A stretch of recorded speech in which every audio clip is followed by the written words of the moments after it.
لا إله إلا الله وحده لا شريك له وأشهد أن محمدا عبده ورسوله أما بعد فأعوذ بالله السميع العليم من الشيطان الرجيم بسم الله الرحمن الرحيم تبت يدا أبي لهب وتب ما أغنى عنه ماله وما كسب سيصلى نارا ذات لهب وامرأته حمالة الحطب في جيدها حبل من مسد۔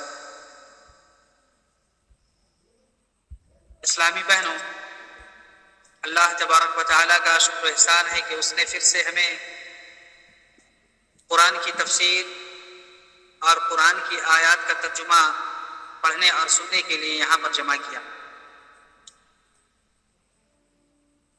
آپ لوگوں سے شروع ہی میں کہا گیا تھا کہ قرآن کی جو تفسیر یا قرآن کی چند سورتوں کا جو ترجمہ ہم پڑھیں گے اسے آپ بھی دہرائیں گے ساتھ ساتھ، اور 4 طریقے بتلائے گئے تھے: سننا ہے، پڑھنا ہے، یاد کرنا ہے، اور پھر اس کا ترجمہ اور تفسیر مختصر طور پر جاننے کی کوشش کریں۔ امید ہے کہ آپ لوگ کرتی ہوں گی، اور اگر کریں گی تبھی جا کر اس درس کا فائدہ ہوگا، ورنہ صرف آدھے گھنٹے میں 2-3 سورتوں کی تفسیر، یہ سمجھ لیجیے صرف کنجیاں ہیں، چابیاں ہیں اور کیز ہیں، ان کے ذریعے سے آپ کے اندر تفسیر کا اور قرآنی آیات کے ترجمے کا شوق پیدا ہوگا، اور پھر آپ خود ہی ایک منٹ تھوڑا سا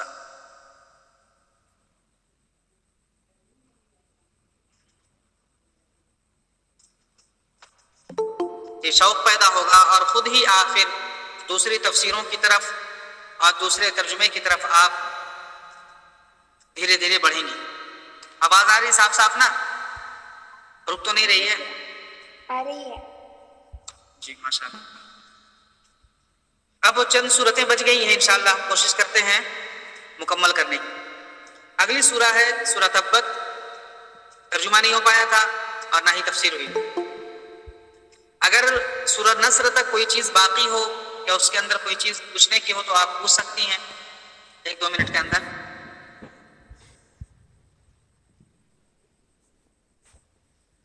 نہیں ہے؟ چلیے کوشش کیجئے گا آئندہ کل سوال کر سکتے جمعہ۔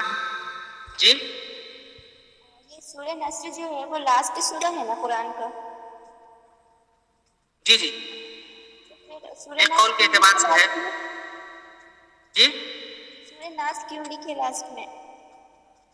اچھا، لاسٹ میں کیوں لکھیں؟ اصل میں جو سورہ پہلے نازل ہوئی ہے، جو آیت پہلے نازل ہوئی، ضروری نہیں کہ قرآن کی ترتیب کے اعتبار سے وہی۔ اللہ کے نبی صلی اللہ علیہ وسلم نے اس کی ترتیب بتلائی ہے، اور حضرت عثمان رضی اللہ عنہ نے چھاپ کر کے دیا ہے، اب اسی پر ہمیں چلنا ہے اور قیامت تک اسی پر رہے گا۔ ٹھیک ہے؟ 2 چیزیں ایسی ہیں جس کے بارے میں سوال نہیں کیا جا سکتا: قرآن کی آیات، اور قرآن کی آیت جو لکھی جاتی ہے، آپ اگر پڑھیں گی تو کسی لفظ کو دوسرے طریقے پر لکھا جاتا ہے۔ ہم اب اگر لکھیں گے کوئی لفظ تو اسے ہم اپنے طریقے سے لکھیں گے، لیکن قرآن میں بہت جگہ صلاۃ جیسے لکھا جاتا ہے تو واو سے لکھا جاتا ہے، زکوٰۃ لکھا جاتا ہے واو سے لکھا جاتا ہے، تو اس میں سوال نہیں کیا جا سکتا۔ اسی طرح ترتیب جو ہے، ترتیب اصل میں وہی ترتیب ہے جو قرآن کی اصل ہمارے پاس ترتیب ہے، سورۃ الفاتحہ سے لے کر سورہ ناس، شارٹ کٹ میں آپ سمجھ لیجیے، سورۃ الفاتحہ، پھر سورہ بقرہ، سورہ آل عمران، نساء، اس طرح سے، اور سورہ ناس آخر ہے۔ لیکن اللہ رب العالمین نے یہ جو قرآن ابھی ہمارے پاس ہے، یہ لوح محفوظ میں اسی طرح ہے، اللہ رب العالمین نے اس کو نازل کیا تو ہم جانتے ایک ساتھ نہیں دے دیا، بلکہ ترتیب دھیرے دھیرے جب ضرورت پڑی۔ تو یہ جو آیتیں کچھ پہلے اتری ہیں، کچھ بعد میں اتری ہیں، کچھ صورتیں پہلے اتری ہیں، کچھ صورتیں بعد میں اتری ہیں، کبھی کبھی آیتوں کے درمیان کچھ صورتوں میں ایسا، جیسا کہ سورہ علق جو سب سے پہلے نازل ہوئی، صرف 5 آیتیں نازل ہوئی تھی، صرف 5 آیتیں نازل ہوئی تھی۔ تو اس کا جواب یہ ہے کہ جیسے جیسے ضرورت پڑی، جیسے جیسے حالات ہوئے، اور جیسے جیسے نبی کریم صلی اللہ علیہ وسلم کو سامنا پڑا لوگوں کا، اسی طرح سے آیتیں نازل ہوئی۔ ٹھیک ہے؟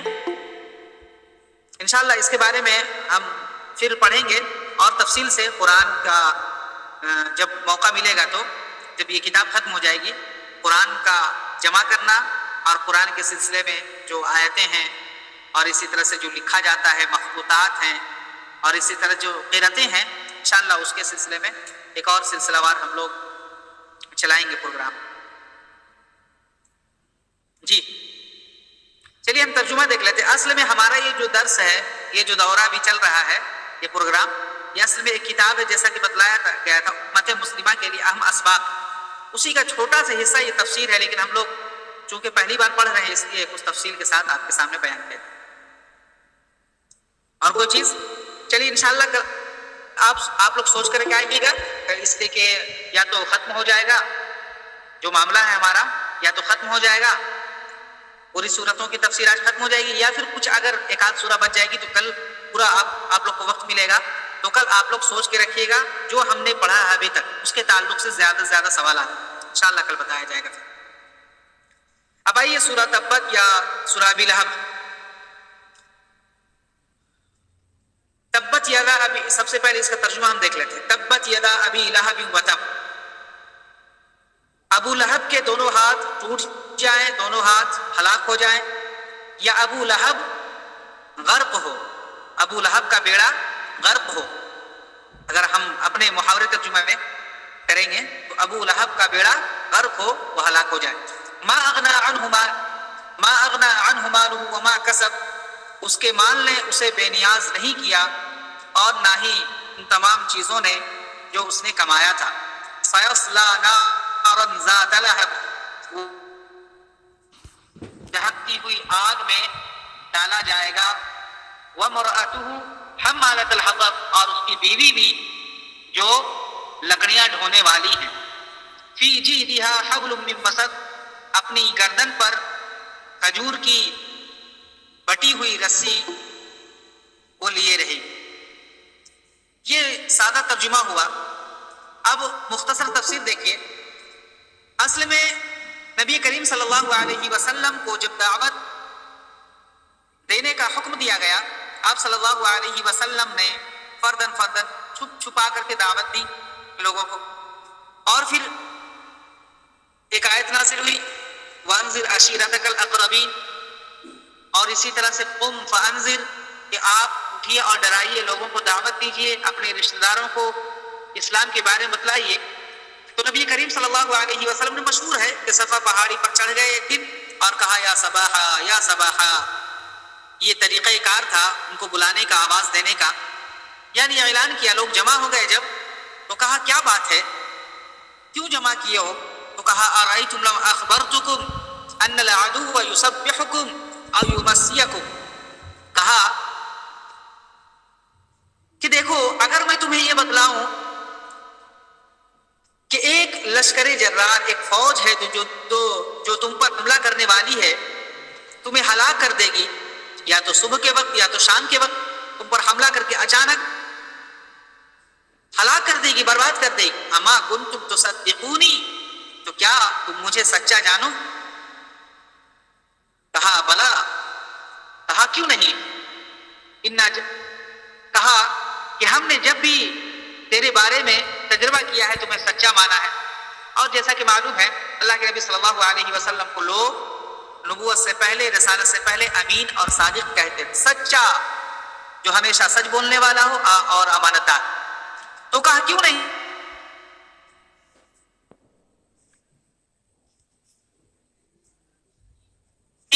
دیکھو ایسی جب بات ہے تم مجھے سچا مانتے ہو اور صادق اور امین کا لقب تم دیے ہوئے ہو تو اللہ کی طرف سے میں پیغمبر ہوں اللہ کی طرف سے رسول اور مجھے تمہیں ڈرانے کا حکم دیا گیا ہے تمہیں جہنم کے عذاب سے ڈرانے کا حکم دیا گیا ہے اور جنت کے راستے پر گامزن کرنے کا کہا گیا ہے.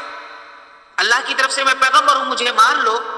قولوا لا الہ الا اللہ تفلحوا تملک العرب والعجم. یہ بہت لمبی روایت ہے کہ اگر تم لا الہ الا اللہ پڑھ لو سارے معبودان باطلہ کا انکار کر دو اللہ کو صرف معبود برحق مان لو تو عرب بھی تمہارا عجم بھی تمہارا تم مالک بن جاؤ گے اور تم کامیاب ہو جاؤ گے.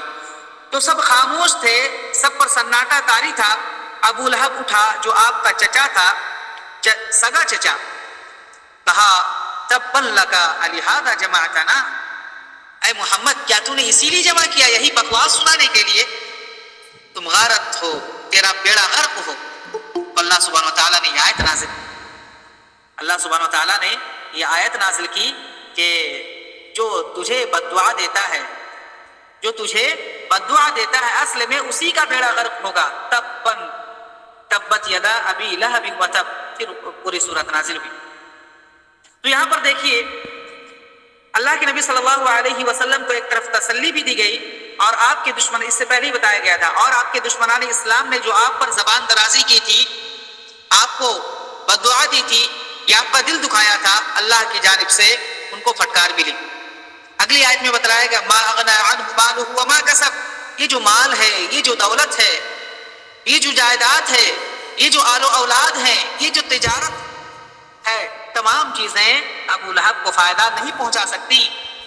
جو کچھ اس نے کمایا ہے اللہ سے بے نیاز نہیں کر سکتی۔ ما اغنى عنه ماله وما کسب، جو بھی اس نے کمایا ہے دنیا یہ اسے فائدہ نہیں پہنچا سکتی۔ سیصلی نارا ذات لہب وامرأتہ، وہ اور اس کی بیوی دونوں جہنم کا ایندھن بنیں گے، دونوں جہنم میں جائیں گے، دونوں جہنم میں جائیں گے۔ دیکھیے قرآن معجزہ ہے، اس سورہ کے ذریعے سے اس کا اعجاز بھی ظاہر ہوتا ہے۔ یہ معجزہ کس طرح سے ہے؟ ابو لہب اور اس کی بیوی اس وقت زندہ تھی، دونوں زندہ تھے۔ جب اللہ رب العالمین نے یہ آیتیں نازل کی تو اس وقت کوئی ایمان والے نہیں تھے، ایمان نہیں لائے تھے۔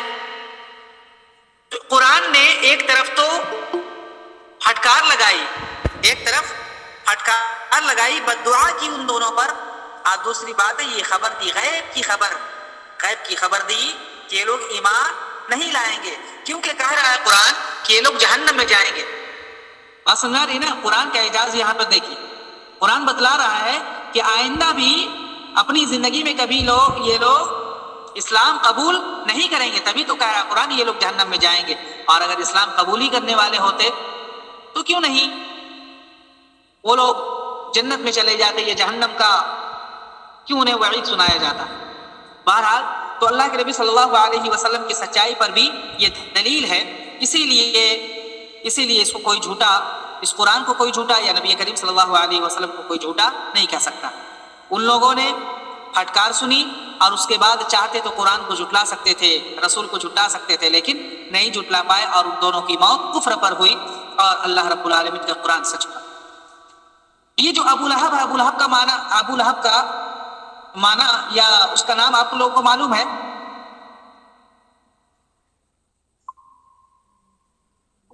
ابو لہب، جی ابو لہب کا اصلی نام جی ابو العزا تھا۔ بہت خوب، ماشاء اللہ۔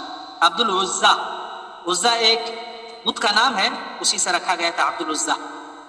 لہب اصل میں کہا جاتا ہے انگارے کو، چونکہ ابو لہب بہت خوبصورت تھا، گورا چٹا تھا، اور جیسے کہتے ہیں نا گلابی چہرہ کسی کسی کو تھا بہت خوبصورت، تو اسی طرح ابو لہب تھا، اسی لیے کہا گیا ابو لہب یعنی چمکدار کا باپ، جیسا کہ لقب رکھا جاتا ہے۔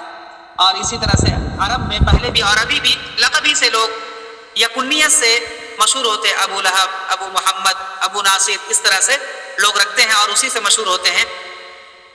تو عبد العزا نام تھا، لیکن ابو لہب سے یاد کیا جاتا تھا، اور ابو لہب قرآن نے بھی بیان کیا ہے۔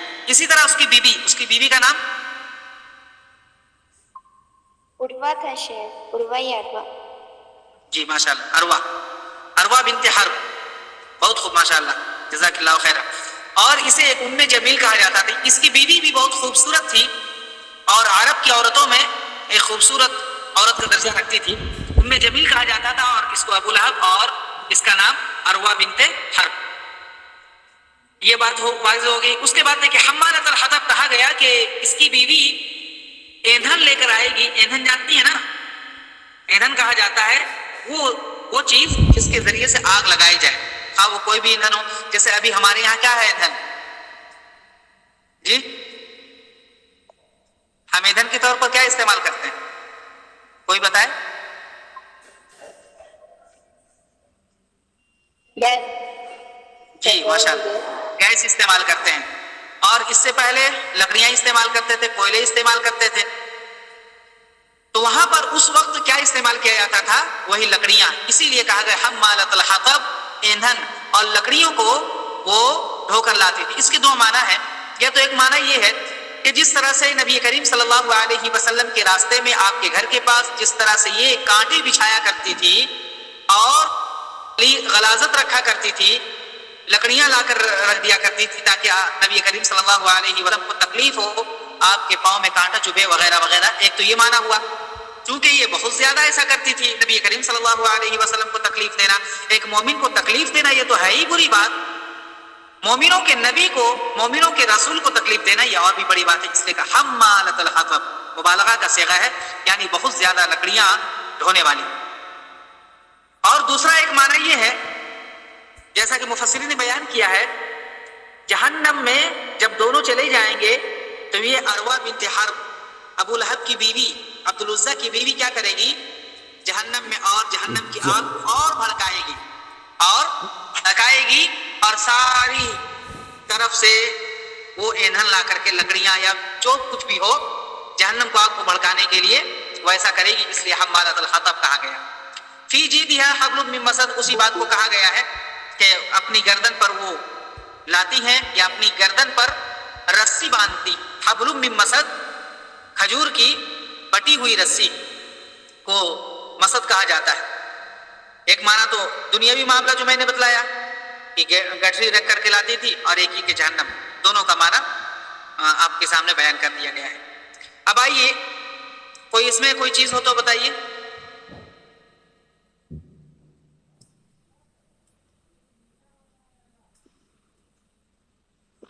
آگے چلیں. جی شیخ. سورہ اخلاص، سورہ اخلاص کو کیا بتایا جائے؟ سورہ اخلاص تو خیر آپ لوگوں کو یاد ہی ہے اور اس کے ترجمے بھی آسان ہیں. بسم اللہ الرحمن الرحیم. قل هو اللہ احد اللہ الصمد لم یلد ولم یولد ولم یکن له کفوا احد. سورۃ الاخلاص اس سے پہلے ترجمہ دیکھ لیتے ہیں. اے نبی صلی اللہ علیہ وسلم آپ کہہ دیجیے وہ اللہ ایک ہے، اللہ الصمد وہ بے نیاز ہے، لم یلد بلکہ اللہ الصمد وہ صمد ہے، لم یلد ولم یولد اور اس نے نہ کسی کو پیدا کیا اور نہ وہ کسی سے پیدا ہوا، ولم یکن له کفوا احد اور اس کا ہم پلہ کوئی نہیں. یہ سورہ اخلاص کا ترجمہ ہوا. سورہ اخلاص جیسا کہ سبھی کو معلوم ہے آدھے قرآن کے برابر ہے، نہ پورا قرآن کے برابر.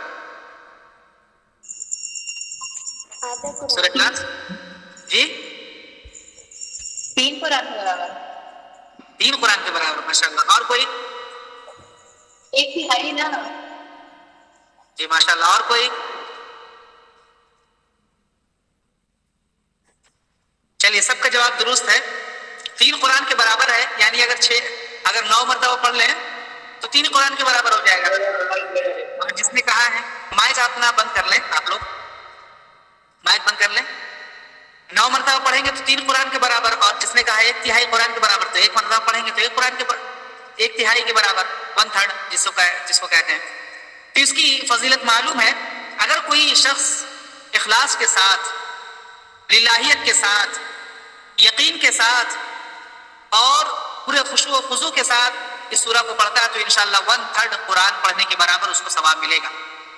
جیسا کہ نبی کریم صلی اللہ علیہ وسلم نے بخاری اور مسلم کی روایت ہے، ایک مرتبہ آپ نے کہا ایعجز احدکم ان یقرأ ثلث القرآن فی لیلہ، اے صحابہ، اے میرے ساتھیوں بتلاؤ کیا تم میں سے کوئی شخص عاجز رہ جائے گا ایک رات میں 1/3 قرآن پڑھنے سے؟ پڑھ سکتا ہے نہیں؟ تو اللہ کے نبی صلی اللہ علیہ وسلم کی بات سن کر سب کو تعجب ہوا. گرا گزرا ایک بھاری کام ہے، ایک رات میں یعنی 10 پارے. خیر ابھی تو کہنا ہی نہیں ہے تراویح میں 10 کیا، ایک رات میں کیا 10 پارے بلکہ 30 پارے پڑھ لیے جاتے ہیں، جس کو شبینہ کہتے ہیں، شبینہ تراویح. یہ کچھ مہینوں کے بعد ہونے والا ہے. بہرحال جو شخص قرآن کے حق کو ادا کرتے ہوئے پڑھے گا وہ کبھی بھی ایک رات. تو انہوں نے کہا ایونا یطیق ذلک یا رسول اللہ، اے اللہ کے رسول کون طاقت رکھ سکتا ہے 10 پارے پڑھے یا 1/3 پڑھے؟ تو اللہ کے رسول صلی اللہ علیہ وسلم نے کہا مختلف روایات ہے اللہ الواحد الصمد ثلث القرآن، یہ آیت یا یہ سورہ یہ ثلث قرآن ہے، ایک تہائی، تو اس سے فضیلت واضح ہوتی۔ اور سورہ اخلاص کو سورہ اخلاص کیوں کہا جاتا ہے بتا سکتی ہیں؟ حدیث توحید پر ہے، اسی لیے اسے سورہ اخلاص ماشاءاللہ، بہت خوب۔ رکھا ہے۔ توحید کی ابھی قسمیں آپ لوگوں کے سامنے رکھی جائیں گی انشاءاللہ کچھ درس کے بعد۔ تو توحید کی 2 قسمیں ہیں اور 3 قسمیں بھی ہیں، توحید ربوبیت، توحید الوہیت، توحید اسماء و صفات، یہ 3 قسمیں ہو گئی۔ اسی طرح سے 2 قسمیں بھی ہوتی ہیں، توحید عملی اور توحید علمی، یعنی جاننا۔ توحید علمی کیا ہے؟ جاننا۔ تو توحید ربوبیت اور توحید اسماء و صفات یہ جاننے والا ہے۔ شارٹ کٹ میں سمجھا رہا ہوں، اگر نہ سمجھ میں آئے تو بعد میں ویڈیو دیکھ لیجئے گا یا آڈیو سن لیجئے گا۔ توحید ربوبیت اور توحید اسماء و صفات یہ توحید علمی ہے، کیونکہ توحید ربوبیت میں صرف جاننا ہوتا ہے ہمیں اللہ کیا ہے، خالق ہے، مالک ہے، مدبر ہے، رازق ہے، پیدا کرنے والا ہے، شفا دینے والا وغیرہ وغیرہ جاننے کی بات ہے۔ اور جہاں تک اسماء و صفات کی بات ہے تو اللہ کے نام غفور ہے، اللہ کے نام میں سے رحیم ہے، اللہ کے نام میں سے رحمان ہے، اللہ کے نام میں سے مالک ہے، ملک ہے، وغیرہ وغیرہ، یہ جاننا ہوتا ہے۔ اسی طرح سے اللہ پیدا کرنے والا ہے، اللہ رب العالمین شفا دینے والا ہے، یا اللہ رب العالمین نزول کرنے والا ہے، اللہ رب العالمین آسمان کی طرف جانے والا ہے، یا اللہ کے ہاتھ ہے، اللہ کا چہرہ وغیرہ وغیرہ۔ تو یہ صرف جاننا ہے، کچھ کرنا نہیں ہے، اس لیے اس کو کیا کہتے ہیں؟ توحید علمی۔ علم کا معنی کیا؟ جاننے والا۔ تو توحید علمی، توحید ربوبیت اور توحید اسماء و صفات۔ اب توحید ایک الوہیت بچا، جس کے اندر عمل کیا جاتا ہے، ہم ڈریں تو اللہ سے ڈریں، مانگے تو اللہ سے مانگے، عبادت کریں، رکوع کریں، سجدہ کریں تو اللہ سے کریں، محبت کریں تو اللہ سے کریں۔ اسی طرح سے ہم کوئی بھلائی کا کام کریں تو اللہ کے لیے، یہ کیا ہے؟ کرنے والا عمل۔ تو اس لیے اس توحید الوہیت کو توحید عملی کہتے ہیں۔ اس اعتبار سے توحید کی 2 قسمیں ہو گئیں، توحید عملی صرف جس میں ہمیں عمل کرنا ہے، کچھ کام کرنا ہے، جس میں صرف توحید الوہیت ہے، اور ایک جاننا ہے جس میں توحید ربوبیت اور توحید اسماء و صفات ہے۔ بات سمجھا؟ 2 قسمیں ہو گئیں۔ 2 قسموں میں سے یہ سورہ اخلاص یہ کس پر مشتمل ہے؟ یہ کس پر مشتمل ہے؟ توحید علمی۔ توحید علمی یعنی اللہ رب العالمین کیا ہے، اللہ کے نام کیا ہے، اللہ کی صفات کیا ہے، اسی پر مشتمل ہے۔ اسی لیے ہم اس کو سورۃ الاخلاص کہتے ہیں، یعنی ایسی توحید کا بیان جس میں علم ہو اللہ کے تعلق سے۔ اسی طرح سے سورۃ الکافرون جو ابھی گزرا ہے وہ بھی، اس کو بھی سورۃ الاخلاص کہا جاتا ہے۔ سورۃ الاخلاص اس کو بھی کہا جاتا ہے، اس کے اندر توحید عملی ہے، عبادت عبادت عبادت، جیسا کہ اس سے پہلے بیان کیا گیا۔ بات واضح ہو گئی؟ جی شیخ۔ زیادہ یہ نہیں لگا نا گنجلک جس کو کہتے ہیں، گھما پھرا کر کے بات کرنے والا، ویسا نہیں نا؟ چلیے ٹھیک ہے، انشاءاللہ اگر کوئی چیز ہوگی تو بتائیے گا۔ اس کے بعد قل واللہ احد، دیکھیے نبی کریم صلی اللہ علیہ وسلم کو کہا گیا اے نبی آپ کہہ دیجئے۔ اس کے شان نزول میں ایک یہ چیز ہے کہ کفار مکہ اور مشرکین قریش نے یہ کہا کہ اللہ کی صفات بیان کرو یا اللہ کا نسب بیان کرو۔ نسب ہوتا ہے نا کہ جس طرح سے ایک محمد بن عبداللہ بن عبد المطلب ایسے کر کے نسب ہے، تو اس طرح تم رب مانتے ہو، تم اللہ کہتے ہو، اس کا نسب تو بیان کرو۔ تو یہ صورت نازل ہوئی۔ قل هو اللہ احد، اے نبی آپ کہہ دیجئے هو اللہ احد، وہ اکیلا ہے۔ تو کیا ہے؟ اکیلا ہے۔ تو کیا اللہ اکیلا ہے؟ پوری مخلوقات نہیں ہے، آسمان زمین عرش پانی کچھ نہیں ہے نا؟ تو اکیلا کیسے ہوا؟ اکیلا اس اعتبار سے کہ وہ اپنے اسماء و صفات میں، اپنے نام میں، اپنی خوبیوں میں، اسی طرح سے اپنی ربوبیت میں، رب کہلانے میں، اور عبادت کا حق رکھنے میں، وہ کیا ہے؟ اکیلا ہے، کوئی اس کا شریک نہیں۔ احد اس کا معنی یہ نہیں کہ اکیلا، اللہ اکیلا ہے، اکیلا اللہ تنہا ہے۔ لوگ کہتے ہیں نا، کچھ لوگ ترجمہ کر دیتے تو وہ غلط کہتے ہیں، اس لیے دھیان میں رکھتے ہوئے ترجمہ کرنا ہوگا۔ اللہ احد، اللہ ایک ہے، اللہ اکیلا نہیں ہے، اللہ ایک ہے۔ اور ایک جب کہیں ہم تو اس وقت ہمارے ذہن میں اور ہمارے دل میں یہ بات ہونی چاہیے کہ اللہ ایک ہے، اپنی ربوبیت میں، الوہیت میں، اپنے نام میں، اپنی خوبیوں میں، اپنی صفات میں۔ ٹھیک ہے، اب آگے چلیے۔ اللہ الصمد،